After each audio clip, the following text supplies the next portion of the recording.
예, 반갑습니다. 우리 작가 김효인을 모시고 미술의 임상실험실 갤러리 M에서 무인전 작품에 대한 인터뷰를 해보도록 하겠습니다.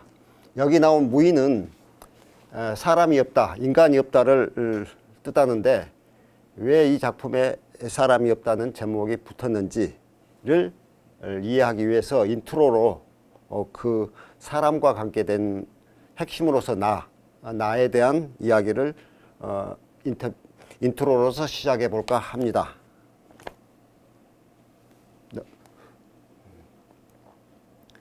나에 대한 사랑 4가지를 제가 준비를 했는데요. 월트 휘트만의 나, 그 다음에 세계를 떠들썩하게 하는 우리 방탄소년단의 나, 그 다음에 옛날 이야기 라푼첼의 나, 그 다음에 유명한 60년대 저항 가수 필 오큐스의 러브 미, I am liberal의 노래에서 나오는 나, 이것을 가지고 이야기를 좀 나눠볼까 합니다. 자, 그러면 월트 휘트만의 나를 보는데 여러분들이 이 이해를 좀 쉽게 하기 위해서 월트 휘트만이란 시인은 영화 죽은 시인의 사회에 나오는 위대한 영혼인 그 시인이십니다. 학생들이 그 선생님 존 키딩을 오 캡틴, 마이 캡틴이라고 부르면서 책상에 다 올라서 가지고 그를 맞이하고 존경하는데 그 캡틴 선생님이 가장 존경하는 시인 월트 휘트만, 그 사람의 시를 통해서 그 나를 파악하고 죽은 시인의 사회에서 말하는 그러한 이를테면 카르테 디엠, 현재를 즐겨라라고 하는 그런 내용과도 연결되는 나를 한번 시를 통해서 잠깐 음미해 보도록 하겠습니다. 난 나 자신을 찬양한다. 내가 생각하는 것을 그대로 생각하고 있나니 보라, 내게 속한 모든 원자는 그대에게도 속한다. 나는 숲과 강둑으로 가서 어떠한 가면도 쓰지 않고 벌거벗는다. 나는 내게 와 닿는 것에 미칠 것 같다. 내 숨결, 메아리, 잔물결, 윙윙거리는 속삭임, 러비지, 명주실, 가랑이를 휘감는 덩굴, 나의 호흡과의 영감, 내 심장의 박동, 피와 공기는 내 허파를 경과해서 통행한다. 이런 시입니다. 우리는 이 시에서 내 자신, 내 노래의 내 자신을 어떻게 쓰고 있는가를 알 수가 있는데, 앞 구절에 나온 내게 속한 모든 원자는 너에게도 속함으로 라는 게 키워드라고 할 수 있죠. 그래서 나를 사랑하고 내 노래를 부르는 것은 너를 사랑하고 너를 위한 노래라고 하는 그 일체감. 그래서 이 시의 제목은 풀립입니다. 그래서 자연을 대표하는 풀립에 대한 헌사, 첫 번째 헌사가 내 자신의 노래이고 그 내 자신은 바로 풀립에 대한 노래이기도 하다는 것, 그것은 너와 나는 같은 원자로 구성되어 있다는 그런 이야기입니다. 자, 다음 BTS의 Love Yourself 기성 연결을 보도록 하겠습니다. 여기 이 내용, 여기 나오는 이 이루어지지 않는 꿈속에 피울 수 없는 꿈을 꾸었어는 BTS 3집에 나오는 것 중에 페이크 러브에 대한 것입니다. 노래입니다. 다음 넘어가 보죠. 그 다음에 나 자신을 찾는 여정의 끝에 다다른 건 다시 제자리. 결국 찾아야 하는 것은 모든 것에서 시작이자 이정표인 영혼인지도 누구에게나 있지만 아무도 찾을 수 없는 그것을 나는 지금부터 찾아보려 한다. 그러니까 내가 찾아러 나섰던 그 모든 것은 이제 타자의 욕망이었고 실제로 나 자신을 찾아보러 나서는데 거기에 다시 제자로 돌아와서 새롭게 시작한다 하는 그런 내용입니다.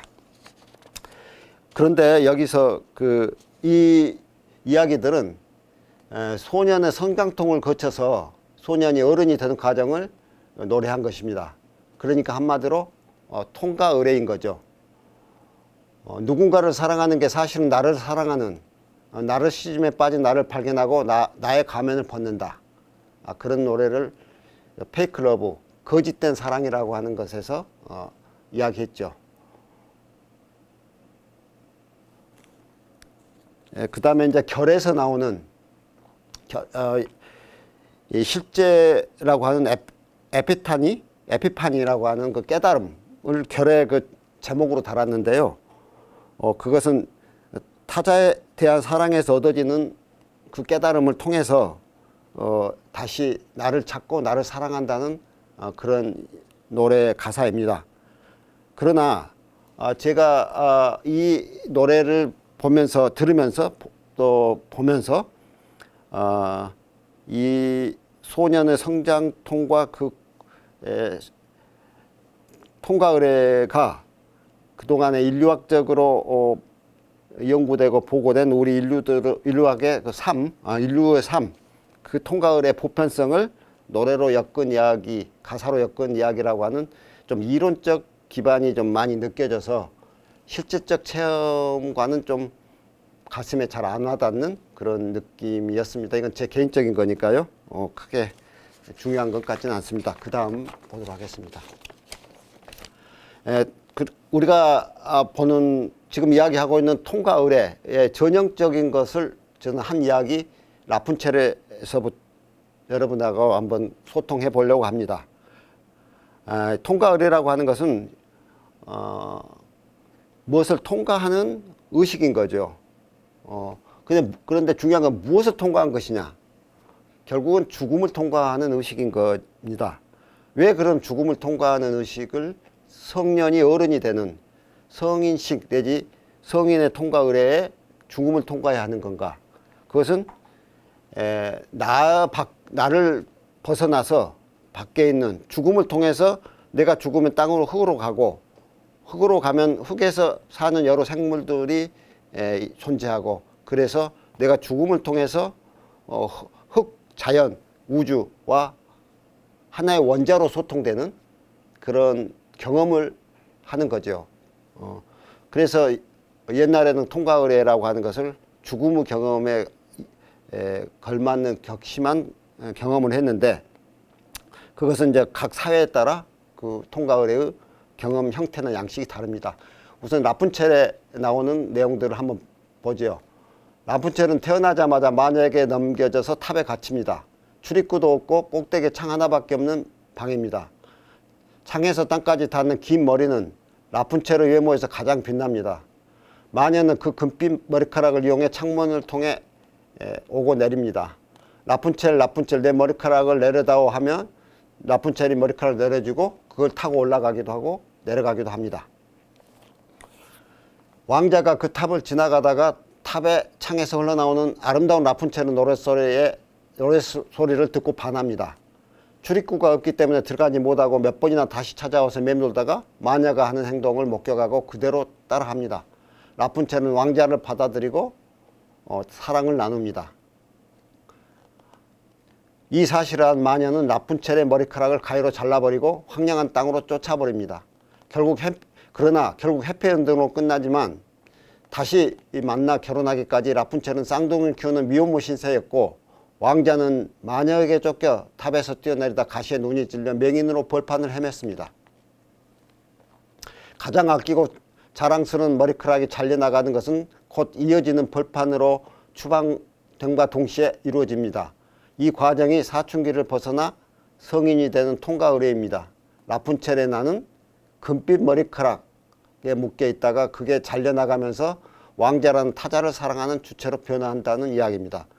여기서 저희가 볼 때 이 탑 속에 갇혀 있어서 만나는 왕자와의 사랑은 그게 성인의 사랑이 아니고 자기가 가장 사랑하는 나의 분신인 내 머리카락, 그 머리카락을 통해서만 갇혀있는 사춘기에 갇혀있는 나와 소통 가능했던 그 나의 분신인 나라고 할 수 있는 그 상징물인 머리카락을 잘라 나갔을 때 자기도 추방되고 그 탑에서 추방되고 왕자도 다시 고통을 겪고 그 추방돼서 그 죽음과 같은 것을 통과해서 다시 눈도 뜨고 사랑도 해서 해피엔딩으로 끝난다는 이 통과 의례, 이게 우리의 그 사랑에 대한 이야기인데, 이 사랑이 자기가 좋아하는 사람을 자기가 사랑하는 것은 우리 BTS Love Yourself에서도 나왔지만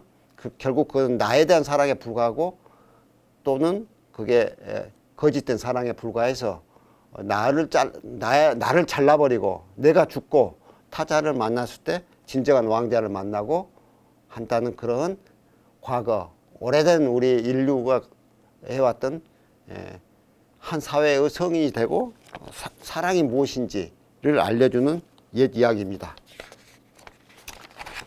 다음에 마지막으로 필 호키스의 노래에 나오는 나, Love Me, 나를 사랑해, I'm a liberal, 나는 자유주의자니까.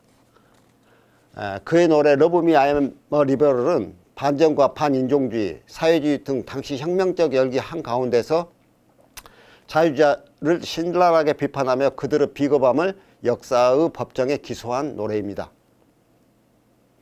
라이브 앨범에 실린 이 노래를 이 가수는 소개하면서 이렇게 말합니다. 미국엔 다양한 정치 견해가 있는데 그중 가장 변화무쌍한 게 리버럴입니다.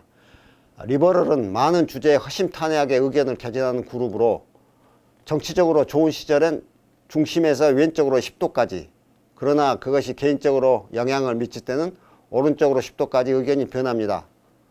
와, 여기에 우리가 안전하게 사는 논리의 교훈이 있죠.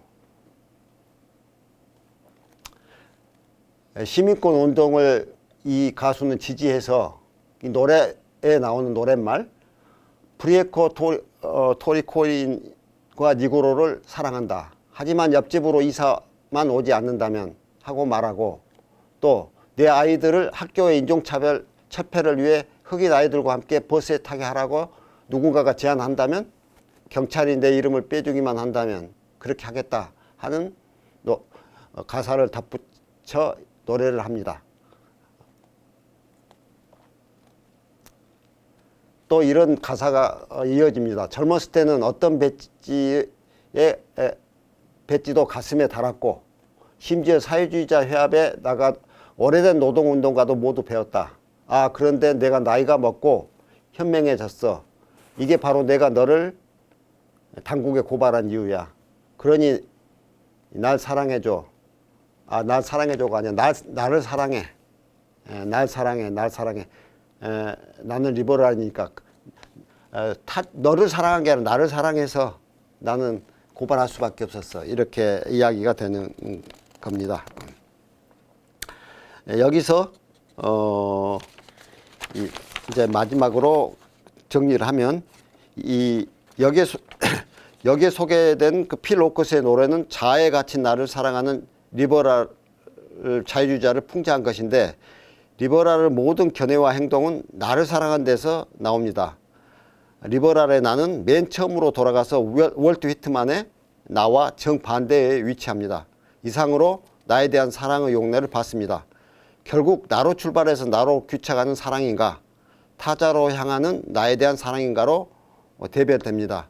전시작가 김용희는 어떤 나를 찾는 걸까? 이제 인터뷰 본론을 시작해 보겠습니다. 재밌습니까? 제가 발언도 안 좋고 좀 이해 많이 해주시기 바랍니다. 전시 제목의 무인은 사람이 없다는 건데 그게 무슨 얘기인지, 그리고 그 사람 없으면은 당연히 작가도 속하겠는데 여기에 대한 이야기 먼저 한번 해주시기 바랍니다. 네, 그 전시라고 하면은 어떻게 보면 작품을 소개하는 거잖아요. 그래서 여기서는 작품이 없는 전시에 조금 더 가깝고, 그러니까 어떻게 보면 무인 상태? 그런 거에 더 가까운 것 같아요. 그래서 사실 작품보다는 작품 있는 장소, 흔적, 그런 것들을 증명하는 것 위주로 소개가 되었고요. 그래서 약간 그 오브제나 물감 같은 그런 포지티브한 것보다 네거티브한 것들을 중심적으로 구성을 해본 전시인 것 같아요. 그것을 저 관람객이 사람이 없으므로 이해하는데 좀 네. 비약은 안 느끼신가요?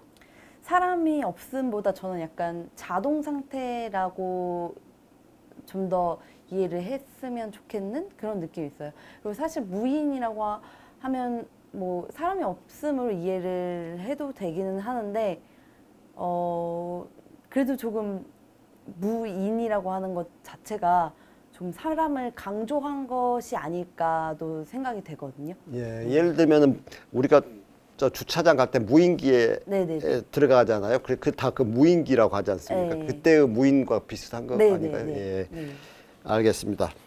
그 좀 작가 노트를 보면 네. 첫 번 문장부터 이제 이런 말이 나옵니다. 일몰과일출의 아련한 기운이 바토의 그림 전반에 조심스레 자리 잡아 가면 같은 웃음을 곧 지워버릴 듯하다라고 시작을 하고, 이 내용이 이제 전시와 관련해서 되게 중요하게 자리를 잡고 있는 것을 제가 발견했어요. 이때 그 먼저 질문이 바토의 그림을 좀 보면서 어떤 부분들이 그런 지금 이와 같은 표현에 관한 건지 좀 설명해 주시면 좋겠습니다. 네. 이거 좀 알겠어요. 바토는 제가 정말 좋아하는 샤르댕이 닮고 싶었던 작가로 좀 알려져 있는데요. 바토가 묘사하는 빛에 대해서 되게 많이 생각을 해봤어요. 일단 샤르댕과 바토 둘 다 단 하나의 태양, 뭐 자연광으로서 물질을 좀 표현했다고 저는 해석을 하는데요. 잠깐요. 네. 바토 말씀을 하시고 네. 있고 이제 독자들을 위해서 네. 샤르댕 이야기는 네네. 곧 뒤에 나오니까 네네. 바토 샤르댕 같이 이야기하시더라도 곧 나온 것을 염두에 네. 두시면서 네. 들어주세요. 네. 네, 그래서 바토의 자연광은 그 자연을 되게 웅장하고 엄청난 에너지로 묘사하는 반면 인물은 곧 되게 인물의 미소라든지 인물의 그런 즐거운 순간 같은 것들이 곧 사라질 것처럼 그려낸다고 생각이 됐어요. 제가 듣기로는 또 알려진 바에 의하면 바토는 배경을 먼저 그리고 그 위에 이제 인물을 넣었다고 들었는데, 그런 부분 때문인지 몰라도 인물들이 굉장히 배경에 좀 떠 있는 것 같은 느낌도 들고, 그래서 네, 그 되게 바토가 보여주는 빛은 아주 인간의 덧없는 삶 같은 것, 뭔가 되게 즐거운 분위기 속에 있지만 바토는 항상 여기에 거리감을 어느 정도 두고 있고, 그리고 곧 뭐 자기도 되게 병약했기 때문에 좀 곧 올 것 같은 죽음 같은 것들을 상기시킬 수 있는 빛으로도 저는 좀 해석을 했었던 것 같아요. 제가 이렇게 이해도 될지 한번 묻겠습니다. 바토의 빛은 장엄하고 네네. 아주 아름답고 정말 멋진 자연의 빛인데, 거기에 이제 뒤에 묘사되는 표현되는 인물들은 뭔가 떠 있고 부유하고 뭔가 뭐 어떤 것에 의해서 이제 허수아비처럼 움직이는 느낌을 주고 있다면, 네.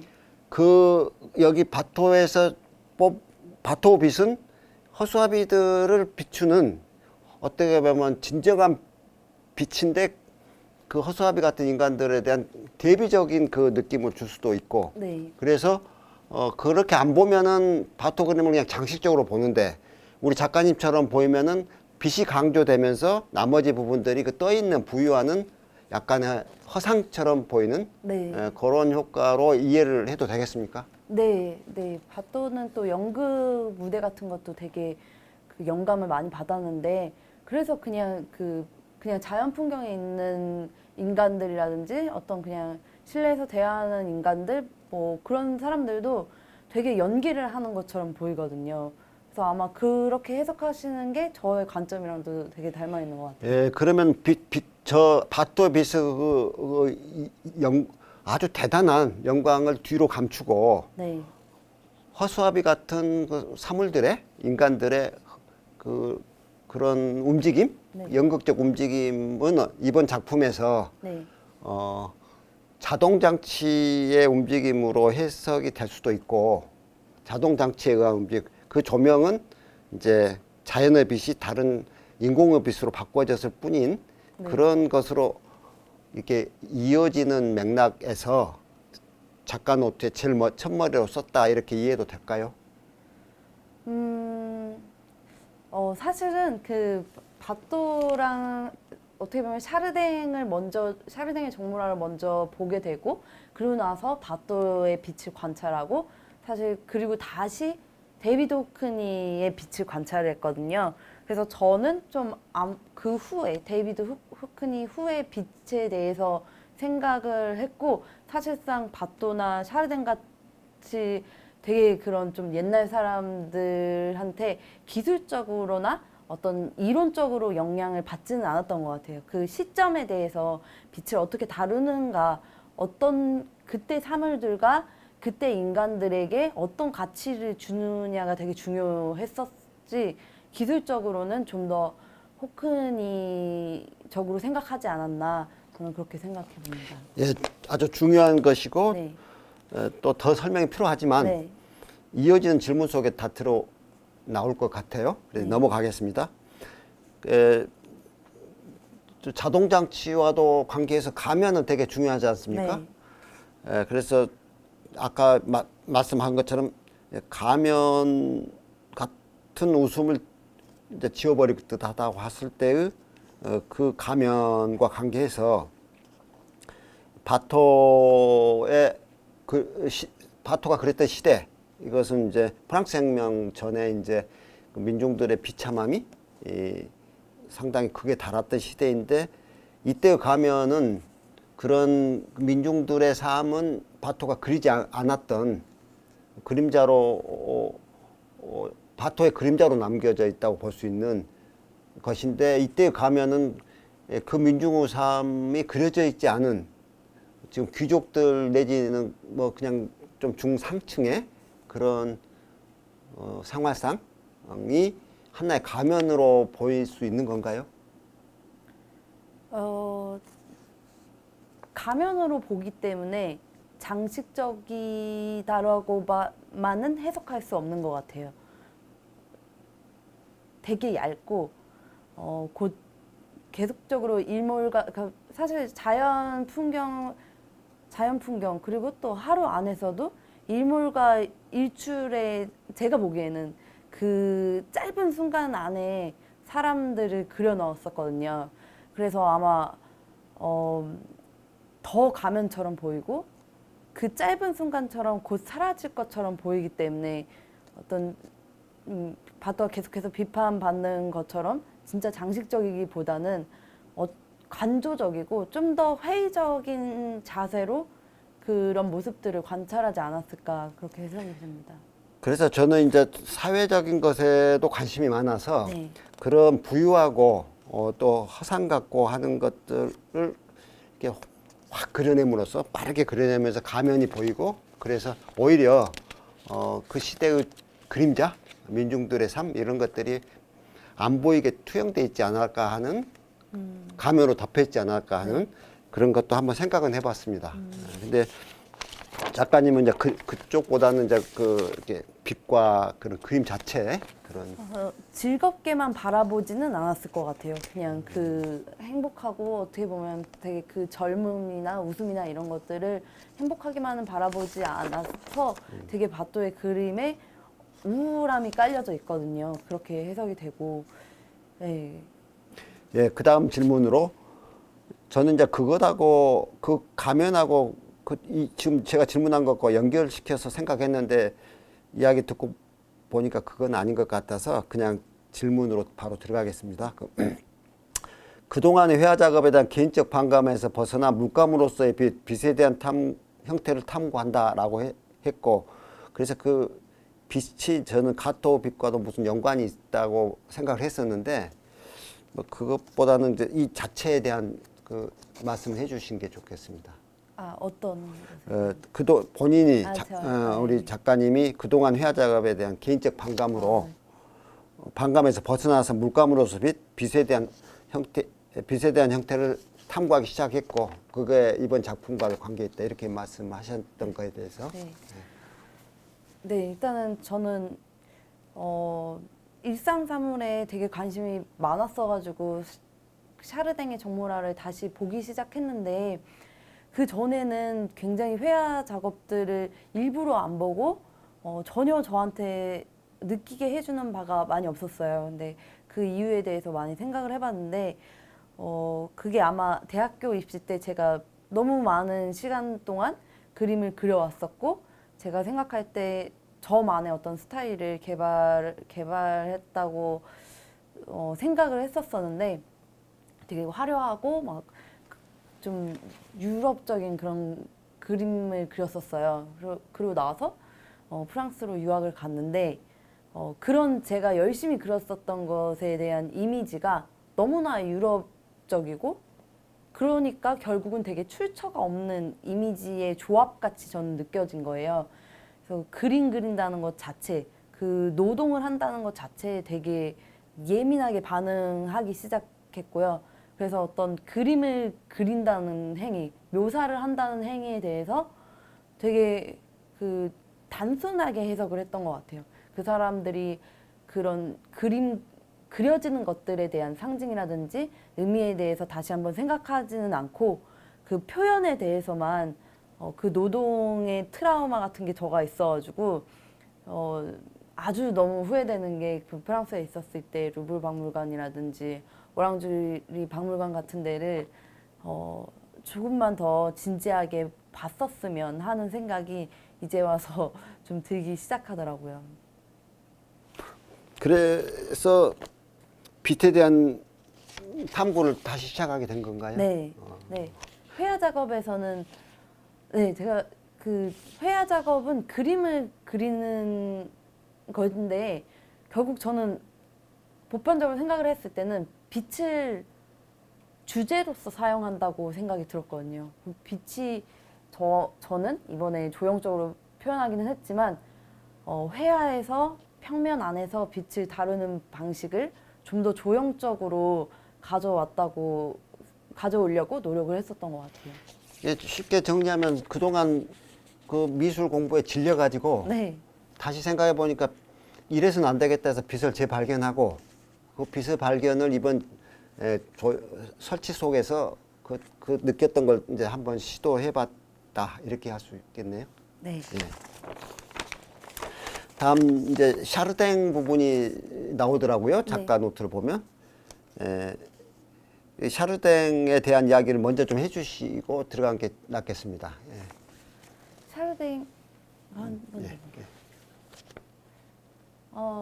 네, 저 앞서 말했듯이 제가 일상 사물을 관찰을 하다 보니까 당연히 어떻게 보면 샤르댕의 정물화를 보게 됐어요. 그리고 계속적으로 봤고 오랫동안 어떻게 저렇게 사물의 질감이 요즘 시대의 사물과는 달리 표현될 수 있을까 차곡차곡 쌓여진 것 같고 사물은 각자가 자기만의 이야기를 하는 것 같고 그게 요즘 시대의 사물 어떤 기성품들과는 굉장히 다른 모습으로 저한테 보여지는 거예요. 그리고 다시 그 샤르댕의 인물화를 보기 시작했는데 저는 개인적으로 샤르댕의 인물화를 정물화보다 좀 더 좋아하는데요. 사실 그 둘이 되게 비슷하다고 생각해요.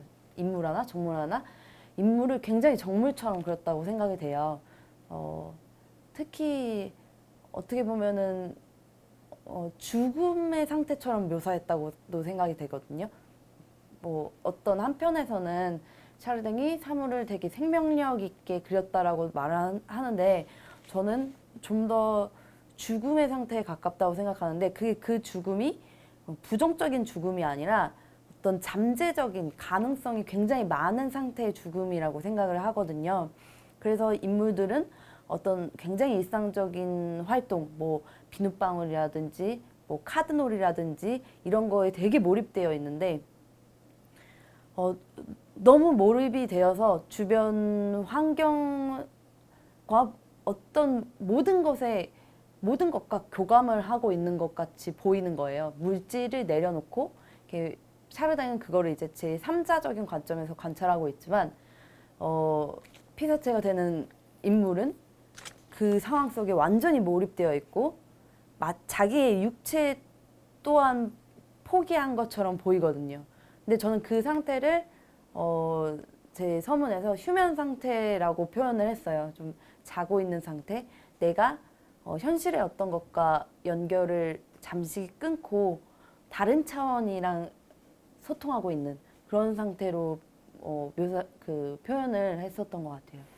예, 우리 이번 무인전을 이해하고 감상하는 어떤 관건이 되는 작가일 것도 같아요. 샤르댕이 제가 볼 때는. 그리고 어떤 점에서는 아주 흥미로운데 바토의 인물들과 샤르댕의 인물 내지 정물은 너무 다른 어떻게 보면 정반대되는 건데 그럼에도 불구하고 바토나 샤르댕은 빛을 얼마만큼 고귀하게 또 잘 표현하고 있는지 빛을 얼마나 중시했는지 작품에 그거에서 또 일치하는 이런 아주 재미난 작가들을 지금 이야기를 해주시고 또 그걸로 이 작품과 연결해서 말씀을 쭉 하셨던 건데 아주 그게 저로서도 흥미롭고요.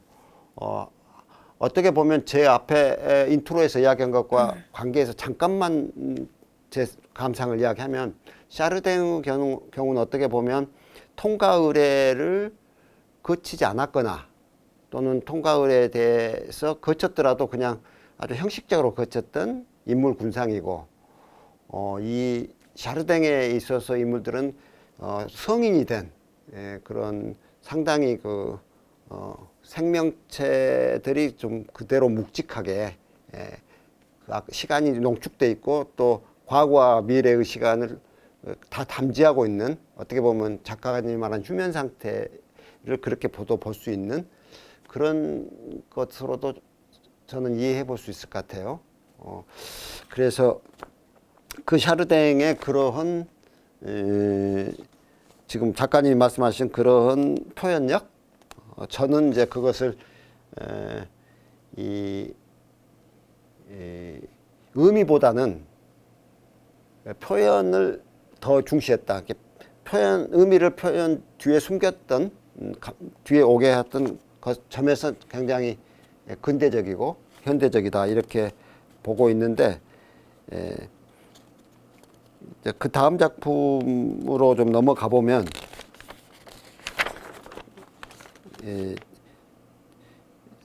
이제 작가님의 지금 이 작품 전체에 대한 이야기를 이제 바로 들어가기 직전에 여기서 작가께서 지금 이 빛을 현재 본인의 전시하는 작품에서 빛의 활용과 굉장히 연결짓고 있는 것을 강력하게 이제 암시하거나 또 작가님께서 썼는데 그 연결고리, 연결 지점을 좀 더 구체적으로 알기 쉽게 설명해 주시고 나서 이제 본인의 지금 전시 작품 전체에 대한 개괄을 이미지를 갖고 준비하신 것과 더불어서 이야기해 주시고 그것이 끝나면 갤러리로 가서 작품을 보면서 이야기를 또 좀 재밌게 나누는 식으로 진행하고자 합니다. 일단은 저는 바토나 샤르댕이 시대적이거나 어떤 사회적인 다른 견해로 빛을 다뤘다고 생각하지는 않는 것 같아요. 그래서 그것보다는 좀 더 바토는 그 자신을 둘러싼 그런 상황이 좀 더 회의적이고 관조적이었었던 것 같고 샤르댕은 좀 희망적이었었던 것 같아요. 제가 죽음이랑 연관을 시키기도 하지만 바토는 어떻게 보면은 되게 서민의 삶들을 그렸잖아요. 그게 그렇게 아름답지 않은 삶일 수도 있고 되게 고된 삶일 수도 있는데 그 안에서 저런 어떤 휴면 상태라든지 그 잠깐의 뭐 카드놀이라든지 비눗방울 놀이라든지 그건 지금 샤르댕 이야기죠? 네네네. 예, 예. 정물, 그 부엌 살림 뭐 이런 것들을 그리면서 그 사물들이 가지고 있는 이야기를 굉장히 진지하고 다른 가능성들을 좀 더 묘사를 했었던 것 같아요. 네, 그리고 저는 그 샤르덴과 바또의 공통점으로서는 자연광으로 좀 생각하고 있거든요. 단 하나의 어떤 태양을 가지고 있다고 생각이 되고요. 저도 어떤 자연이라든지 일상 사물 결국은 자연에서 우리가 영감을 받았던 것들, 자연이 우리에게 주는 치유들을 일상 사물에 우리가 묘사를 하는 것 같아요. 그래서 일상 사물들을 잘 관찰을 하다 보면은 우리가 자연을 어떻게 다루는지도 되게 많이 나와 있고, 그래서 아마 샤르댕이 그 자기의 주변의 것들을 많이 그리지 않았나 싶은데요. 네. 일상 사물을 그렸다는 것에서 샤르댕한테 굉장히 영향을 많이 받고 그 사람의 어떻게 사물에 다가가는지에 대해서 진지하게 관찰을 했지만 사실상 기술적으로라든지 뭐 이론적으로 제가 영향을 많이 받은 작가는 데이비드 호큰이에요. 제가 이번에 시립미술관에서 굉장히 데이비드 호큰의 작품을 인상적이게 보았는데, 저는 사실 데이비드 호크니의 그 대표작 이미지들밖에 그렇게 알고 있지 않았었어요. 근데 저는 그 시립미술관 3층에 있는 블루 기타 시리즈, 아마 그 시리즈에 전시된 작품들, 어떻게 보면은 시각적으로는 되게 불완전해 보이고 그 전 작보다 완성도가 떨어지는 이 작품들이 저한테는 너무나 그 되게 두근두근 거릴 정도로 좋게 느껴졌었거든요. 그리고 제가 샤르댕이나 바또의 그림을 볼 때 물론 뭐 컴퓨터로 검색해서 찾아보는 거지만 굉장히 진지하고 오랫동안 이렇게 관찰을 했으면 그 그림의 성격이 그렇거든요. 그것을 계속 고정된 시점으로 그 물질감이라든지 이야기라든지 그런 것에 대해서 진지하게 관찰을 해야 되는 반면 그 데이비드 호크니가 그린 일상 사물과 주변의 것들, 주변의 상황들, 배경들 이런 것들 보면은 이거는 거의 그 고정되게 바라볼 수가 없는 거예요. 그래서 저는 되게 시립미술관을 산만하게 이렇게 막 다니면서 봤는데, 특히 저 두 의자 사이로 걷기라는 작품은 제가 정말 이리저리 이렇게 둘러봤어요. 왜냐하면 저기가 뭐 유리 위에 의자가 그려지기도 했고, 되게 여러 개의 태양, 뭐 이렇게 말하면 되게 혼돈스러울 수도 있지만, 데이비드 호크니는 데이비드 호크니 그림에는 자연광이라는 게 거의 없다고 느껴졌어요. 어떻게 보면 굉장히 형광등, 뭐 어떤 되게 산업화의 영향들을 굉장히 많이 받아 있고, 그래서 사물들, 되게 화려한 색깔들, 빛으로서의 사물들, 빛 자체로서의 사물들이 여러 개의 등에 해체되어 있는 그런 인상을 받았거든요. 그래서 두 의자 사이로 걷기를 보면서 되게 어떻게 이 포박할 수 없는 순간을 데이비드 호크니가 잡으려고 했으며, 잡지 못한 그 상태를 관람객에게 보여주려고 했던가, 얼마나 이 사람이 이론적으로 탐구하고 어떻게 보면 조형 예술가가 벗어날 수 없는 그 시각적 완성도에서 얼마나 용기 있게 탈피했던가, 그런 부분에 대해서 되게 많이 배울 점을 찾았어요. 특히 뭐 아카틀란 호텔에서 일주일이라는 작품을 보면 아마도 저 때에는 아이폰의 파노라마 기능이 나와 있지 않은 상태로도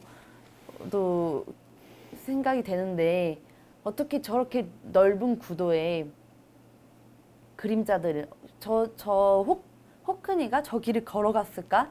아니면은 호크니가 멈춰진 상태로 저것을 봤을까? 오랫동안 봤을까? 그래서 다발적인 시간을 구성했을까? 아니면 다양한 움직임을 포착했을까? 이런 생각들을 되게 많이 했고요. 저 작품은 정말 무인자대, 제가 전시 메인으로 설명할 수 있는 그 무인자대에 굉장히 영향을 많이 줬어요. 아마 시각적으로도 그림자라든지 그런 것들을 부분에서 찾을 수 있을 것인데, 단 하나 여러 가지가 있겠지만 굉장히 차이점은 호크니는 되게 산만하고 잡을 수 없는 순간에 집중을 했다면 저는 사실 굉장히 산만한 이미지들이 어딘가에는 묶여 있거든요. 그게 어떻게 보면 저희들의 육체인 거고 어떻게 보면 지금 이 현재 시대에 곧 사라져버릴 듯한 그런 육체에 저는 되게 얇게나마 강조를 하려고 했었던 것 같아요. 아주 좋은 말씀입니다. 제가 조금 곁다리로 한 말씀 이야기하고 좀 넘어갔으면 하는데, 그게 뭐냐면 지금 두자 사이로 긋기도 그렇고 이 세 가지 작품이 지금 그 17세기, 18세기 우리 민화에 보면 거의 이걸 느낄 수 있는 작품들이 꽤 많이 있거든요. 흔히들 그 역원근법 내지는 그 원근법 파괴라고 또 하는 뭐 책거리 작품이라든가 등등인데, 이런 작품들이 꽤 많아요. 그래서 이제 어떤 점에서는 그런 것도 한번 그 레퍼런스로 한번 참고하셔도 어떨까 싶습니다. 예. 그리고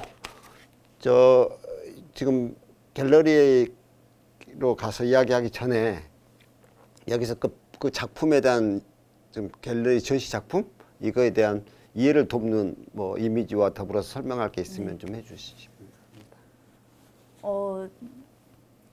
네, 호크니 작품. 호크니의 어떤 단계를 보면은 제가 2015년서부터 2015년에 졸업을 했는데 그때서부터 느꼈던 것들이 되게 많이 닮아 있다고 생각이 돼요. 굉장히 시대적으로 다르지만, 왜냐면 어떻게 보면 호크니는 저는 되게 아시아인이고 우리가 뭐 산업화라든지 현대 같은 것들이 상당히 늦었었기 때문에 저도 이런 식으로 발전하지 않았나. 그때는 데이비드 호크니에 대해서 그렇게 알지 못했을 텐데요. 저도 거의 어떤 자연의 이미지를 모방한, 이거 전 좀 들려주시겠어요? 자연을 모방한 이미지, 복제된 이미지, 그런 것들을 되게 많이 따오려고 했어요. 그리고 어떤 그런 것들이 하나의 모듈이 돼서 계속적으로 복제되는 거예요. 그게 어떻게 보면은 저한테는 개인인 거고, 어떤 자연적인 모습을 띠고 있고 특징적인 모습을 띠고 있지만 사실은 되게 비슷한 그 비슷한 개인들이 하나의 어떤 큰 구조를 이루고 있는, 그리고 그 구조물이 겉으로는 굉장히 완벽해 보이지만 그렇게 완벽하지 않은 불완전한 상태로 저는 그렇게 다가가려고 했었던 것 같아요. 네, 특히 뭐 아파트 발전이라든지 이런 저희가 막 좌식에서 입식으로 막 바뀌고 뭐 그럴 때 어떻게 정말 단시간 내에 가구의 스타일을 바꾸고 어떻게 도시 환경을 재구성하고 그런 것들에 대해서 너무나 빠른 시간 내에 발전을 해왔기 때문에 그 표면이 굉장히 얇게 저는 생각이 되거든요. 그래서 특히 뭐 분수 같은 것도 똑같은 일상적인 일들을 매일 똑같은 일들을 반복해서 하는 사람들한테 조금의 어떤 활력을 주기 위한 부자연적인 움직임이잖아요. 어떻게 보면 물이 아래에서 위로 이렇게 역류한다는 것 자체가, 이런 분수들이 어떤 도심 속의 광장이라든지 그런 데에 설치됨으로써 정말로 그 도시인들한테 활기를 주고 뭐 이런 것들이 되게 인위적인 거예요. 그래서 저는 굉장히 얇고 움직임이라는 것도 어떤 그냥 정말 무늬처럼 되게 묘사를 하려고 했었던 것 같아요. 호크니의 뭐 대표작에서도 보면 그런 물 같은 것들이 깊이감이 정말 하나도 없거든요. 마치 어떤 무늬인 것 같고 사람들도 굉장히 크게 표현됐지만 정말 곧 지워져 버릴 것 같이 플라스틱처럼 그런 식으로 표현이 되어 있는데 어떻게 보면 이거는 그 산업화 구조 안에서 당연히 느껴질 법한 그런 현상일 것 같다고 생각이 돼요. 네. 그래서 제가 처음에는 유럽에서 그 한국 사회들을 관찰을 하면서 제가 직접적으로 느꼈던 것들에 대해서 다시 생각을 했고, 저희 엄마가 특히 서울에 사는 어떤 도시인이고 아주 평범한 주부로서 그 과정들을 주택에서 시작해서 아파트로 옮겨가지고 아파트 장식을 뭐 체리색에서 뭐 저색으로 바꾸고 TV는 거실 몇 평이면 또 이런 사이즈여야 되고 아주 그 보편적인 여성상 그런 사람인데 그 역량에 대해서 되게 많이 유럽에서 생각을 하게 됐어요. 그런 사람이 또 우리 엄마뿐만이 아니기 때문에 그래서 되게 저는 그 현상을 유럽화라고 생각을 했는데요. 다시 제가 프랑스에서 한국으로 귀국을 하면서 느낀 것은 그거는 유럽화가 아니었었던 것 같더라고요. 지금 현재 일어나는 거는 유럽화가 아니라 어떻게 보면 정말 어떤 현대화 파괴, 어떤 가치 존재에 대한 그런 해체 상태로 거의 가고 있다고 생각이 들더라고요. 그래서 이제 2017년도에 귀국을 해서 18년도에는 제가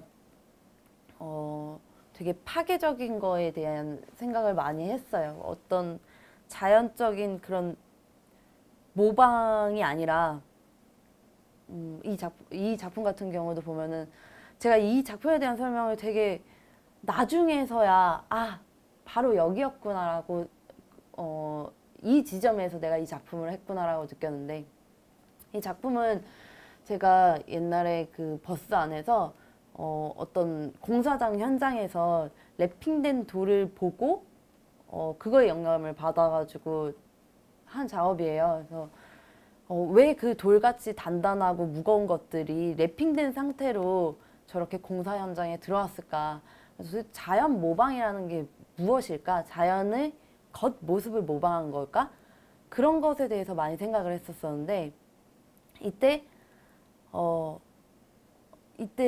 그 돌이 랩핑돼서 공사 현장에 왔었다는 것 자체가 어떻게 보면 모방이고 인위적인 인공이 바로 왜냐면 돌이 그 자연 그 상태로 들어왔다고 해도 자연이라면 돌을 그 상태로 도심 속에 갖다 놓지 않을 거라는 생각이 들었거든요.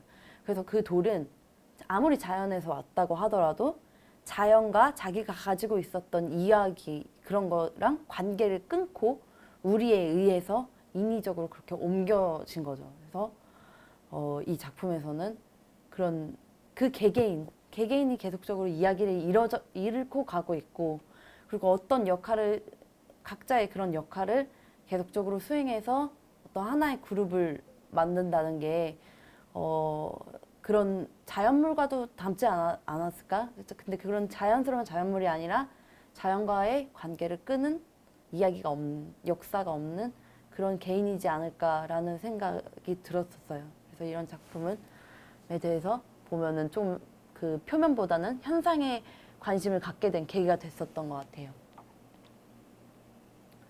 그래서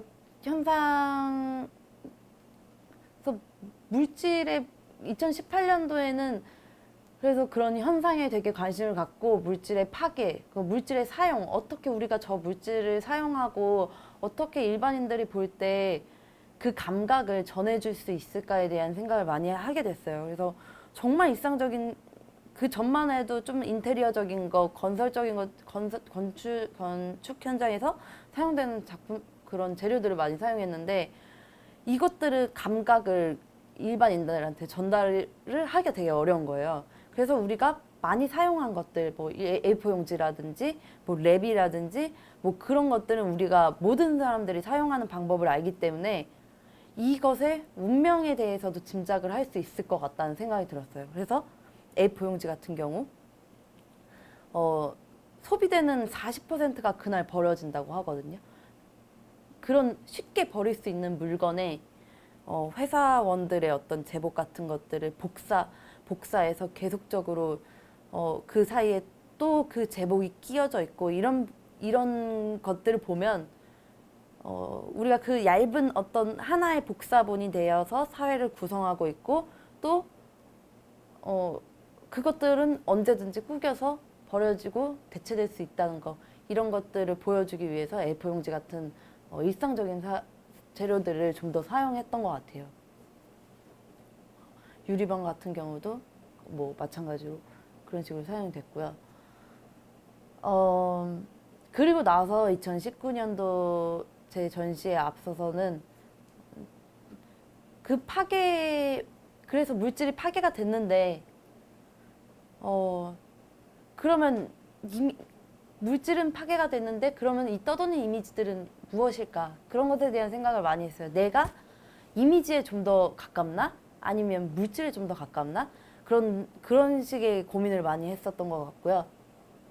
어떻게 보면 디지털 세계가 너무나 확장돼서 우리가 제어할 수 없을 정도로 너무 확장돼서 마치 우리가 정말 하나의 돈의 데이터가 된다는 그런 생각을 했던 것 같아요. 네. 그리고 제가 굉장히 영감을 받은 구절을 하나 읽어드리고 싶은데, 제가 그 2015년도에 계속적으로 얇은 표면이나 자연의 복제라든지 이런 것에 되게 영향을 받다가 물질로서 들어오게 됐는데요. 이 구절을 보고 내가 이렇기 때문에 더 이상 그 얇은 물질을 사용하지 않게 되었구나라고 느꼈어요. 제가 한번 리딩을 해드릴게요. 정보와 역사의 관계는 점점 더 완벽해지는 시뮬라시온과 원본 또는 시뮬라시온과 기원 사이의 관계 같은 것이 아니다. 정보는 오히려 새로운 패러다임으로 완전히 다른 시간성이 내재되어 있다. 정보는 원자화된 시간, 즉 점시간의 현상이다. 이게 이제 한병철 교수님의 시간의 향기라는 작품 속에 있는데요. 물질 이미지들이 시간의 중력을 잃어가면서 해체되어 가고 있다라는 것들을 제가 이번 전시에서 되게 많이 표현을 하려고 했었던 것 같고, 계속해서 관통되는 이미지, 그리고 그 형태가 되기 전에 어떤 상태, 그런 것들을 보여주려고 했던 것 같아요. 도시 속에 우리가 많이 보는 그런 사물들 안에 내재되어 있는 그 얄팍함과 부서지기 쉬운 그런 성질들, 그런 산만한 성질들을 되게 많이 표현을 하려고 했었고, 저 엽서로 쓰인 저 이미지 같은 경우도 그 디지털 이미지를 많이 사용했어요. 맥북 이미지들을 되게 많이 사용을 했는데요. 정물화를 관찰하다 보니 사과도 되게 많이 보게 되었고, 사실상 사과가 인간 세계에 가져다 준 영향이 정말 많잖아요.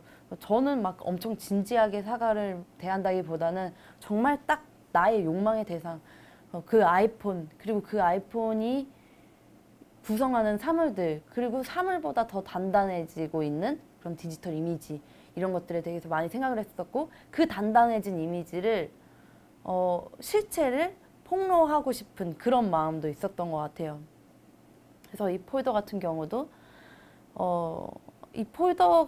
정말 많은 생각을 하고 대표 엽서 이미지기도 한데 많은 생각을 하고 작업을 했어요. 되게 빠른 시간, 한 3분 만에 그리기도 했지만 생각은 굉장히 많이 한 거거든요. 어떻게 우리가 이런 모든 것이 감시되는 사회 안에 살고 있는데, 정말 오래전서부터 디지털 세계를 감시적인 시점으로 상징화했는가, 이런 부분이 되게 재밌는 거예요. 어떻게 바탕화면은 우리는 바탕화면을 위에서 관찰하고 있고 그리고 그 얄팍한 그림자가 어떻게 존재하지 않는 것을 존재한다고 증명할 수 있으며 그리고 이것에 대한 입체감을 그래서 저는 그 반대로 이것에 대한 입체감을 주고 싶은 거예요. 관통되는. 당연히 바탕화면은 아주 플랫한 이미지인데 여기에 폴더들을 계속적으로 올려놓고 절대 올려놓을 수 없. 되게 한 위에서밖에 안 보이는 그런 건데 그것을 계속적으로 폴더가 마치 있는 것처럼 얇은 폴더들을 계속적으로 올려놓고 그것을 관통해 가면서 이 사물의 실체를 좀 더 폭로하려고 했던 것 같아요. 그런 것들이 저희 그 애플사에서 사용하는 이미지들이 굉장히 저희 그 작품에 많이 사용되었고 그게 직접적으로 사용되지 않더라도 그런 방식이나 현상 같은 것들을 들어오려고 했었던 것 같아요. 대충 이 정도죠. 아주 그 작가가 얼마만큼 현재의 문명과 또 상황에 대해서 이제 고뇌하고 표현하려고 하는 그런 것들을 좀 느껴볼 수가 있습니다. 갤러리에서 좀 구체적으로 이야기하기 전에 여기서 한 1분 정도 제가 요약을 하자면 독자분들이 이제 조금 뭔가 좀 초점을 가지고 다음으로 연결돼야 될 것 같아서 한마디로 말하자면 이건 전시는 지금 무인전이고 무인기 앞에서 우리가 무인기와 살다 보면 우리도 무인기와 같은 커뮤니케이션의 상대가 되는 그런 무인적 인간일 수도 있고요. 이런 것들을 만들어내는 것, 그 만들어진 모든 것, 그것들은 이제 우리가 보여지는 자동차, 뭐 다른 이미지, 뭐 등등 여러 사물 속에 우리는 살고 있고, 이 살고 있는 것 중에서 대표적인 이미지로서의 그 지금 여기 나오는 그런 컴퓨터, 내지 이런 고공에서 내려다보는 시점, 그 고공에서 내려다보는 시점은 조정자는 빅브러더일 수도 있고, 뭐 어떤 그런 의미에서의 프레임, 뭐 이런 그 이야기들이 이제 조금 앞에 나온 이야기들을 키워드로만 보자면 복제라든가 뭐 또는 그 안에서의 자기도 모르게 움직여지는 어떤 자동기계 속의 움직임들, 그것들의 어떤 얇음과 피상성 뭐 등등이 이야기됐고, 그것들은 이제 그 전에 바토나 샤르댕의 빛과 관계된 것으로부터의 이야기, 그 다음에 호크니의 산만하지만 인공적이기도 한 그 빛들이 어떻게 멋지게 작동되고 있는가 하는 것 등을 이제 어떤 전제 조건으로 또는 유입 조건으로 해서 이야기가 좀 펼쳐졌는데, 갤러리로 내려가서 그것들과 관계성에서 이제 현재 표현되고 있는 내용들을 좀 더 자세히 본 다음에 방금 문제 제기된 했던 그것들을 결론 부분에서 이야기를 다 끝내고 그 부분을 정리해 가지고 나름대로는 뭐 그렇게 이야기들이 숨이 일관나지는 못하겠지만 나름대로는 좀 숨이 일관하게 결론을 내볼까 합니다. 좀 기대해 주시기 바랍니다. 이 작품은 사과 일식이라는 작품인데요. 사과가 옛날부터 그 화가나 과학자들한테 되게 많은 영감을 주었잖아요. 그래서 저는 그렇게 어떤 진지하게 다가가기보단 현재의 어떤 욕망의 대상, 애플사의 사과에 대해서 조금 더 생각을 중심을 맞췄던 것 같아요. 그래서 애플사의 사과가 한 조각이 없어진 그 완벽하지 않은 사과가 어떻게 그렇지 않은 사과보다 더 완벽한 사과의 표상이 될 수 있는지, 그리고 그 베어먹는 행위를 하고 있는 사람이 도대체 누구인지, 그런 것에 중점을 맞췄고요. 저는 그 사람을 좀 디지털화 시키고 싶었던 것 같아요. 그 행위 자체를. 그래서 그 베어먹는 모습을 애플사의 사과가 표현한 것처럼 그 포토샵의 브러쉬로 사용한 것 같은 그런 효과를 주었고요. 그리고 또 그 욕망의 대상으로서 어떤 자연 현상, 우리가 되게 바라보고 또 곧 사라질 것 같고 좀 스펙터클한 그런 현상을 이 사과한테 주고 싶었어요. 그래서 애플사의 플랫한 사과한테 조형적인 것들을 주면서도 그 베어먹는 포토샵의 행위로서 그 사과의 물질을 폭로시키는 그런 식으로 작업을 하게 된 것 같아요. 잘 들었습니다. 우리 인공물과 인공의 빛 속에 우리가 살면서도 자연의 빛을 절대적으로 여기는데 우리 김 작가는 그런 작가 노트에서 그 자연의 빛과 관계돼서 폴 발레리를 인용했고 또 이야기를 나눠보면 발레리를 아주 좋아하고 제가 잠깐 그 인용 부분 좀 말씀드리면 가령 자연의 풍만한 에너지가 작지만 유일무이한 성류의 온몸에 닿아 그를 여물게 하고 그 껍질을 터지게 함으로써 발레를 유혹했다면 그렇게 이제 인용을 하셨어요. 작가는 그 빛에 대한 그리움, 욕망을 이번에 전시한 이미지를 통해 표현한 것으로 봐도 됩니까? 그러나 자동화를 통해 그 복제되는 방식으로 말입니다. 네, 그렇게 해석하면 되게 좋은 해석이 될 수 있을 것 같아요. 그래서 제가 사용하는 사물들은 거의 다 기성품이고 복제 가능성에 대한 것들을 베이스로 깔고 있거든요. 그럼에도 불구하고 그것을 또 다시 어떤 유일한 상태로 바꾸려고 하는 그런 조금 좀 회의적인 노력이라고 할까요? 그런 게 있는 것 같아요. 이를테면 이제 이 빛은 자연의 그 태양빛을 대체할 수 있는 거고, 그다음에 이것은 자연에 있는 사과를 대체함으로써 어떤 그 복제들 그리고 그 복제들이 어떻게 보면 이것들은 다 자동기계 속에서 생산되고 하는 그것에 관한 이야기. 네. 이어서 이제 쭉 더 이야기 가면서 그 자연과 인공 간의 차이와 또 그 연결 관계를 좀 더 알아보게 하죠. 네.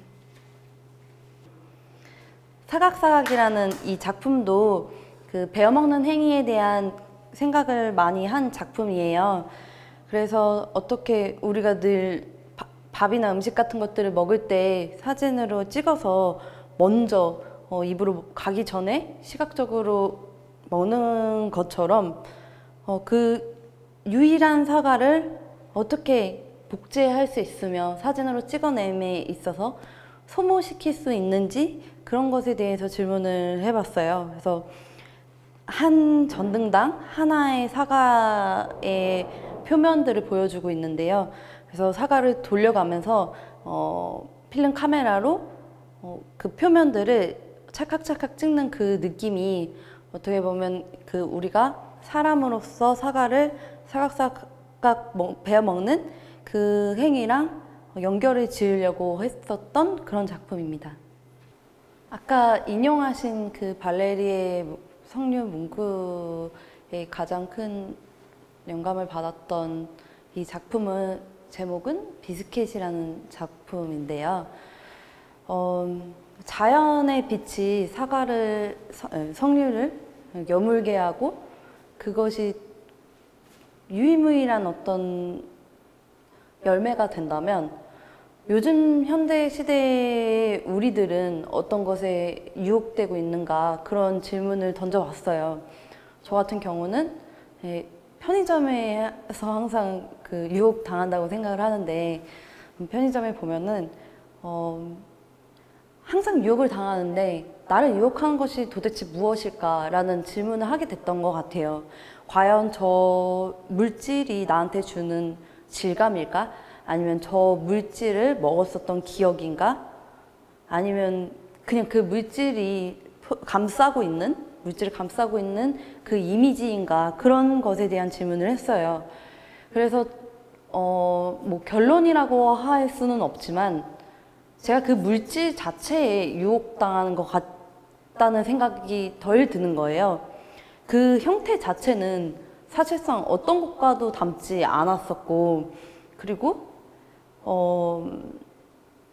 그 형태 자체로만은 저를 유혹시킬 수 없다라는 그런 느낌이 들어서 이 작품에서 석고 틀이 말해주고 있는 것은 그 같은 경험은 항상 똑같게 나를 찾아오는 거고 오늘이고 내일이고 똑같은 맛으로 나를 유혹하는 것이며 항상 복제 가능한 물질인 동시에 경험인 거예요. 그래서 석고라는 어떤 틀, 항상 복제될 수 있는 가능성을 제가 이 안에 넣었었던 것 같고, 그리고 이것이 잡을 수 없는 맛이라는 되게 추상적인 관념을 물감으로 조금 빗대서 표현을 했었던 것 같아요. 그래서 이 물감들은 굉장히 그냥 막 한 것 같이 느껴지시겠지만 자연물 색 조합에 영향을 많이 받았어요. 그래서 어떤 특정한 꽃이라든지 숲이라든지 그런 색깔들을 뽑아서 사용을 했고요. 가장 물감답게 표현하고 싶었어요. 그래서 살짝 얼뜻 보시면 식물처럼 표현되기도 하지만 굉장히 그런 액체적인 느낌, 물질에서 빠져나오는 듯한 그런 느낌을 주도록 표현을 하였고요. 아크릴 박스 위에 물감을 칠하면서 저는 그림자를 되게 중요하게 보여줘야 된다고 생각을 했거든요. 그래서 이 그림자들이 마치 벽면에 나뭇잎 그림자가 비춰지는 것처럼 그렇게 표현하고 싶었던 것 같아요. 제가 기획 단계에서 작가님하고 이제 이야기할 때 책이 필요하다고 그래가지고 난 책을 상당히 내용적 측면에서 좀 필요로 한가 없다라고 생각을 했습니다. 근데 여기 와서 좀 설치된 걸 보니까 하나의 그 뼈대로서 또 더 이야기하고자 하는 뭐 꼬틀이나 뭐 쓰레기 뭐 등등 그런 것들에 대해서 작용할 수 있는 하나의 그런 것으로서 이제 지금 놓여져 있는 걸 보게 되는데요. 제가 생각할 때 이제 무의식적으로 이제 우리 작가께서 생각했을지는 모르겠으나 5개의 기둥하면 이제 종교적으로 상당히 많이 사용되는 그런 단어고 그런 의미에서는 이제 좀 도구마적인 것과 이런 좀 이렇게 좀 하찮은 것들, 그 하찮은 것들이 이렇게 번쩍거리면서 또 나름대로 멋진 그 자기를 표현하고 있는데 이 관계의 어떤 인과관계 내지 대립관계 등등을 좀 묘사하지 않았나라고 이제 생각을 좀 해봤었습니다. 근데 이야기를 듣고 보니까 이제 아까 말한 것처럼 그런 것보다는 우리가 언어에서 보면 음성이 있고 의미가 있듯이 그게 뭐 불어로는 음성적 요소, 예를 들면 스니피앙, 음미적으로 스니피에 뭐 이렇게 해서 이제 이야기를 하는데 여기는 이제 음성적 요소로서 저한테는 좀 보이고 그래서 이 전체 구성이 저는 좀 음악적으로 들리는 그 매력이 있습니다. 그래서 쭉 저 설명을 들으면서 보는데 역시 그 의미보다는 그 음성을 존중한다는 것은 그 어떤 실제, 그 실제에 대한 탐구, 뭐 이미지 또 그것을 그 하찮은 것이지만 그것을 실제 어떤 관계가 있는가에 대한 좀 천착이라고 할까 이런 점들이 느껴져서 좀 그런 일관성을 좀 보게 됐는데 제 그런 이해에 대해서 작가님과 좀 어떻게 상통하는지 좀 듣고 싶습니다. 의미라기보다는 형태에 대해서 의문을 갖는 것 같아요. 그래서 형태, 물질, 그리고 그거에 담겨져 있는 의미, 또 경험, 인상, 뭐 그런 것들이 어디서부터 시작하는지, 형태로부터 시작하는지, 근데 그건 진짜 아닌 것 같거든요.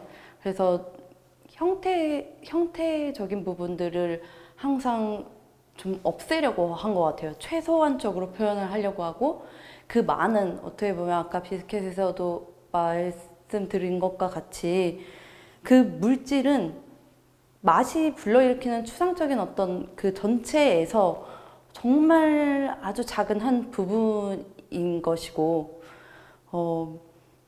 더 최소한적으로 그 경험과 인상을 불러일으키기에 그게 무엇이 있을까? 그런 쪽에 좀 더 가까웠던 것 같아요. 그런데 하나 더 추가적으로 좀 얘기를 할 수 있는 부분은 종교까지는 잘 모르겠지만 자연, 바람이라는 게 저한테는 되게 종교라고 생각해요. 저는 자연을 믿어요라고도 많이 말을 하거든요. 그 자연이 나한테 깨우치게 하는 거, 그리고 그것이 나를 감싸고 있는 거, 또 정말 나랑 연결됐다고 믿게 하는 부분에 대해서 저는 되게 항상 영감을 받고 있거든요. 그래서 이 쓰레기 봉투도 그 바람에 흩날리는 그 현상이 저를 끌어당겼고, 그리고 어떠한 힘에 의해서 그 바람과 그 봉지와 낙엽을 연관시키는 것까지 저는 그게 되게 아주 기이하고 특별한 현상으로 해석될 수 있을 것 같아요. 네, 잘 이해하겠습니다. 복합문화공간 애무 공모에 선정되고 나서 어떤 작업으로 전시를 구성해야 될까라는 고민을 되게 많이 했는데요. 왜냐면 제가 그 전에는 설치 작업을 했지만 한동안 디지털 이미지로 드로잉을 되게 많이 했었어요. 그래서 디지털 이미지로 원래는 구성을 해볼까 그런 식으로 생각도 한 적이 있었었는데 전시이다 보니 조형적으로 구성을 해야겠다라는 생각을 함과 동시에 어떻게 제가 했었던 디지털 드로잉을 그런 현상을 들여올 수 있을까 그런 고민을 했었었는데요. 예를 들면 그 핸드폰을 보면서 계속적으로 떠오르는 광고라든지 그런 그 위에서 아래로 내리는 그런 제스처라든지 그런 부분을 다시 자연현상이라고 보면 전 되게 넓은 의미로 그 도시 이미지까지 떠오르거든요. 그래서 그 안에서 어떻게 다시 변환될 수 있을까 그런 생각을 했었어요. 그래서 버스 안에서 그냥 계속 창문을 바라보면서 이렇게 수없이 지나가는 광고판과 현수막들이 어떻게 보면 그런 디지털 세계과도 연결되는 것 같고요. 그리고 그 성격 자체가 굉장히 산만하잖아요.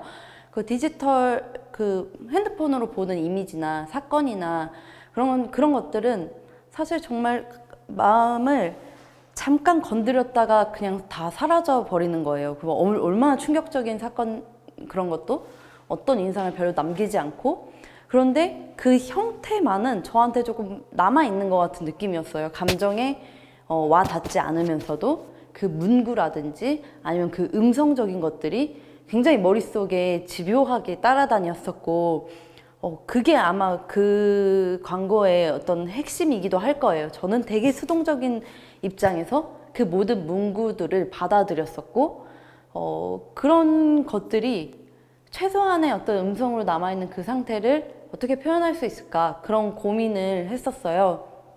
그래서 도시 안에 그 수없이 나에게 말을 거는 것들, 발화자가 없는 그런 말들을 모으기로 했었어요. 그래서 폐 현수막을 수집을 하기 시작했고, 그 현수막의 내용 같은 것들이 나한테는 너무나 중요하지 않은 것들이었고, 그리고 나한테 남는 것도 아니었기 때문에 그 인토네이션만 남기고 싶었거든요. 그 구조만을 남기고 싶었고, 그 형태, 바람에 흩날리는 형태라든지 그런 것들, 어떻게 보면 정말 장막 같기도 한 그 형태만을 좀 강조를 하고 싶어서 현수막 위에 사물들을 좀 올려놓고 그것을 따라서 잘라내서 이 작품을 만들었는데요.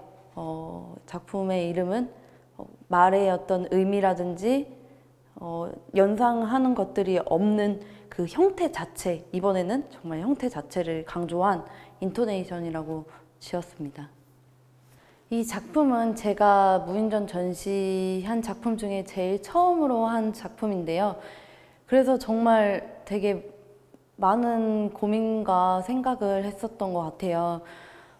일단은 물감 자체를 만져본 적이 되게 오래됐었고, 지금까지 되게 이론을 베이스로 작업을 해서 굉장히 딱딱 떨어지는 작품을 해왔다면, 이 작품에서는 제가 정말 행위적으로 어디에서 멈춰져야 되는지 그런 감각을 다시금 알려주게 된 그런 계기가 된 작품인 것 같아요.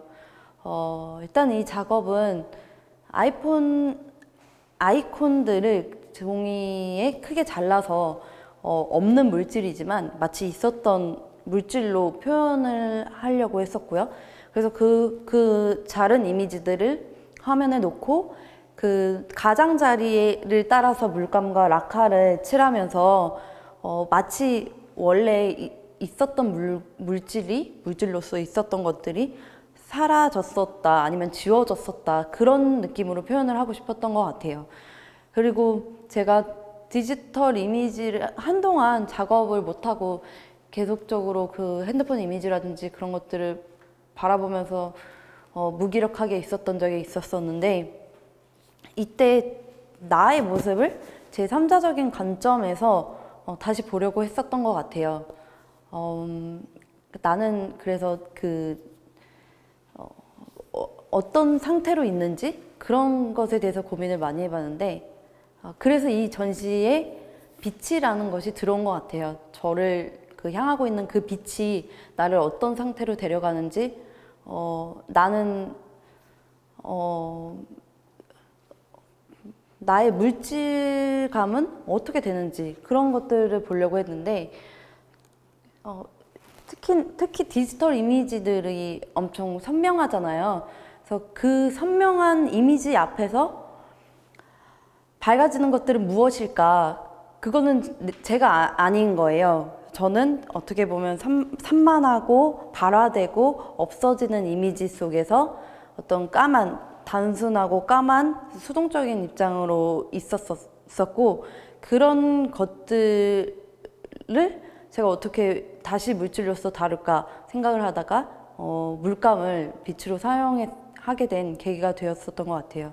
그래서 이 작품을 보시면 물감이 얇게 발리면 발릴수록 선명한 이미지가 나오고, 물감을 계속적으로 더 많이 겹치게 되면 겹치게 될수록 단순하고 까만 형태로 돌아가는 그런 것들을 보여주려고 했었던 작업입니다.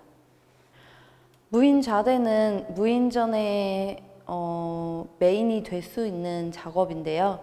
제가 작가 노트에서도 언급을 했듯이 그 물질 현상에 비교해서 표현하려고 했던 의식 상태 같은 것을 집중적으로 보여주려고 했던 것 같아요. 특히 빛이라는 개념이 들어가 있는 선명함이라던가 명료함의 그 명이 현재 시대에 어떻게 작용하고 있는지 그런 점을 좀 자세하게 관찰을 해보려고 노력을 했는데요.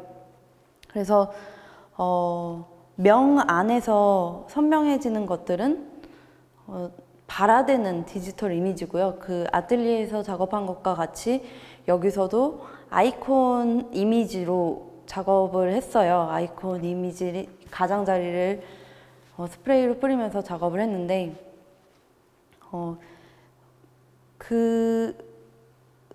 이 전시에서 작품이 있는 장소만 남아 있다고 제가 말씀을 드렸는데, 특히 좌대가 그런 것 같아요. 전시장에 보면은 좌대라는 것은 꼭 작품을 올려놓는 그런 장소이기도 한데, 여기서 좌대는 아무것도 없고 어떻게 보면 흰 벽과 같이 없는 상태거나 아니면 다발적인 어떤 순간 그런 상태를 표현을 하려고 했었어요.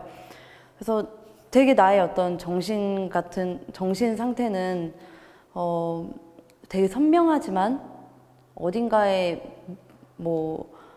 집중되지 못한 상태로 자율적으로 떠다니는 반면에 그 산만한 이미지들을 잡아두고 있는 어떤 출처가 되는 물질은 굉장히 단순하고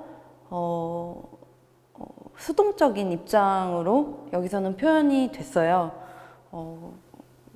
그렇지만 저는 그런 단순화되고 수동적인 이미지라고 해도 디지털 이미지가 우리 세계를 다 침범하고 있으니까 뭔가 어떤 주의를 주는 그런 입장이 아니라 이제는 우리의 우리의 능력치를 벗어나서 확장되고 있는 그 세계에서 우리 물질의 현 주소가 무엇인지 그런 것들을 좀 더 중심적으로 표현을 하고 싶었기 때문에 사실상 굉장히 플랫한 이미지로 표현되었지만 이 작품에서 그 까만 그림자 부분이 굉장히 강조되게 표현하려고 노력을 했었거든요. 네, 그런 의도로 이 작품을 하게 되었습니다. 네, 아주 이야기 잘 들었고 이제 거의 마지막 마무리 단계에 온 것 네. 같은데 저도 이제 정리할 겸 이야기를 좀 모아보고 또 한두 가지 또 의견도 나눠보겠습니다. 이 지금 빛을 받고 서 있는 이 형상들은 뭔가 어떻게 보면 헛것일 수 있고 그래서 그림자로 표현되는 것이 오히려 실제가 감추어져 있는 그런 것일 수 있다. 이런 이야기로도 좀 들리는데 맞나요? 네. 그래서 저 개인적으로는 이 어둠이나 그림자가 없었다면 이 작품은 전혀 다른 방향으로 갔으리라고 생각을 해서 왜 저 그림자나 어둠이 이 작품에서 굉장히 중요한 방향을 가리고 있는지를 제가 잠깐 제 의견을 말씀드리겠습니다. 부득이 이제 그 방향성과 관계돼서 그 플라톤의 동굴의 비유를 좀 여기서 사파로 인용하지 않을 수가 없는데요. 그 플라톤의 동굴의 비유를 보면 동굴 안에 사람들이 갇혀 있고 뒤에서 조작하는 것들이 이제 불빛에 비춰가지고 벽면에 그림자로 여러 가지 환영을 만들어내는 것을 보고 있는 어떻게 노예 군상들. 이 노예 군상들은 실제 또는 진실 이것을 보지 못하고 환영과 가짜를 보고 있다라고 하는 것을 깨우쳐 주기 위해서 그 노예 중에 한 명을 데리고 사다리를 타고 동굴로 올라가서 저 빛을 자연의 빛을 보여주는 거죠. 자연의 빛을 보여주니 노예는 처음에는 잘 못 보고 어둠에 서서해서 한 40일 정도인가 지나다가 이제 빛을 보고 이게 참된 것이구나라고 하는 것을 알게 되고 다시 그래서 동굴로 가서 그 노예들에게 이제 이야기해서 참된 빛을 찾아가라고 이야기를 하지만 노예들은 그런 것이 어디 있겠느냐라고 이제 하는 그런 비유인데 이게 지금 그 방향성과 관계해서 지금 이 작품 전시도 자연의 빛에 대한 욕망, 그리움 또는 그에 대한 어떤 절대적 가치 부여 이런 게 존재하고 있고 또 여기는 그 자연을 모방한 그것들이 이제 복제된 여러 가지 사물들 또 그것을 이렇게 복제한 빛들 또 인공의 빛들 이런 세계들을 지금 보여주고 있는데 방향성과 관계에서 이게 진짜가 아니고 이건 환영의 세계다. 플라톤처럼 진짜의 빛을 향해서 나가봐야 된다라고 하는 어떤 그런 방향. 그렇다면 예를 들어서 샤르댕의 빛이라든가 또는 뭐 바토의 빛이라든가 이런 빛 쪽으로 우리가 옮겨가야 되지 않느냐라고 하는 비평도 나올 수가 있겠지만 저는 그것이야말로 이 작품을 오해할 수 있다 해서 어쩔 수 없이 이제 그 이야기를 듣게 된 겁니다. 그렇다면 왜 이 그림자나 어둠이 중요한가 하는 것은 이제 이 어둠과 그림자 속에 어떻게 보면 빛이 숨어 있고 그 빛이 점점 나온다고 할 때 이 작가는 그냥 아무런 지향성과 방향성 없이 현상을 그냥 표현해내고 제출하는 그런 작가가 아니라 이 작가도 어떤 그 빛을 찾아가는 사람인데 그 빛을 어둠 속에서 있는 그 숨어 있는 빛을 찾아가는 작가라고 생각이 듭니다. 그래서 그 말은 무슨 말인가 하면 어둠 속에 있는 빛은 어떤 사물과 이런 것들의 어떤 그림자, 이제 그런 그림자들이 결국은 이 안에서 그 그림자 속에서 새로운 빛들이 창출된다고 하는 그런 모티브를 갖게 되는데 여기서 정말 중요한 것은 이 밖으로 나가지 않고 이 안에서 그 빛을 찾는다고 하는 것. 그래서 현장을 굉장히 중시하는 이런 현장만이 여기가 이제 천국이다. 뭐 여기 그 안에서 여기서 어떻게 바꿔내든 뭐 하든 간에 여기서 빛을 찾고자 한다. 뭐 이런 정도까지도 이제 연상되는 이야기입니다. 그래서 제가 비평문에 이렇게 좀 글을 쓴 게 있습니다. 당신은 타인의 욕망에 빚어낸 이미지 홍수 안에 있다. 거기서 빠져나와 실제 자연의 빛과 만나는 길은 바로 거기서 타인의 욕망과 일치화를 거부하고 바로 거기서 그 의미의 쇠사슬을 끊고 바로 거기서 나의 존재를 향한 욕망을 창조한 것만이 유일하다. 바로 거기서라는 것은 이 플라톤을 따라 밖으로 나가지 않는 바로 이 동굴 안에서 작가 김효인은 거기서 나오지 않았다. 나와서 존재를 찾는다는 생각을 거부한다. 하지만 거기서 욕망을 창조하려는 시도 대신에 타자의 욕망 속에 남겨진 존재의 흔적을 취급한다. 어쩌면 바로 이 취급이 샤르망의 빛에 대한 김효인의 새로운 취급이 아닐까 하는 생각도 든다. 이런 비평을 일부 제가 좀 읽어드렸는데 좀 동의하는 부분도 좀 있나요? 네, 동의하는 부분이 있는데요. 그렇지만 제가 샤르댕과 바토의 빛의 세계는 알 수 없다고 생각이 들어요. 저는 그 시대에 이미 제가 태어났을 때는 이미 모든 기성품으로 가득 찬 시대였었고 내가 다만 조금이라도 느끼는 그런 자연의 힘을 당연히 느끼니까 샤르댕과 바토가 표현한 그 자연에 대한 그리움을 저도 묘사하려고 하였지만 저는 오히려 데이비드 호크니의 빛에 좀 더 가까운 것 같아요.